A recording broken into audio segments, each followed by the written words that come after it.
Go. We all have circumstances, and oftentimes we want our circumstances to change. But sometimes our circumstances don't need to change. It's our approach to the circumstances that need to change. So I want to empower you today, particularly as a dunamis woman. And I want to take the word approach, and I want to give you some key nuggets that will cause your paradigm to shift regarding your circumstances. So let's go. A, it's your attitude.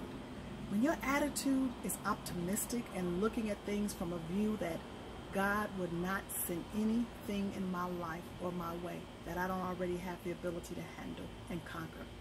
That's what your attitude should be. You already got it. You know how to handle it.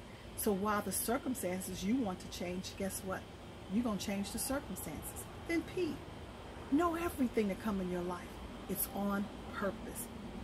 Everything hinges on purpose. So how can you utilize that circumstance? How can you maximize it that you may have a purpose-driven life? Then the other P is your passion. Make your passion your purpose. That circumstance will come to stir something up on the inside of you. God is speaking even in the circumstance because he wants to resurrect. He wants to ignite your passion. And then the R, that circumstance makes you relentless. I can't even think about so many circumstances that I have encountered that if I did not have that relentless spirit and that relentless nature, it would have overtaken me. So when I say relentless, I mean be relentless, because that's dunamis. And then O, every circumstances give you another opportunity to show your greatness, to show your power, to show your strength, and most of all, to show the God that lives on the inside of you.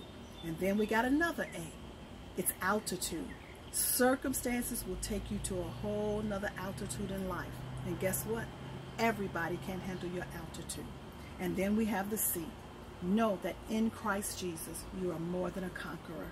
More than a conqueror. You're just not going to conquer that circumstance, but you yourself is more than a conqueror. And then H, you got to humble yourself. That humility, boy, them circumstances will come to humble you. Why? Because where there's pride comes a great fall. But where there's humility comes exaltation. The only thing you got to realize is that circumstance that you're facing has come in its due season. And when you humble yourself under the mighty hand of God, his word says, in that due season, you will be exalted. Well, that's all I got for you. I'm Dee Collins. Dee speaks, you think, and you got the right approach.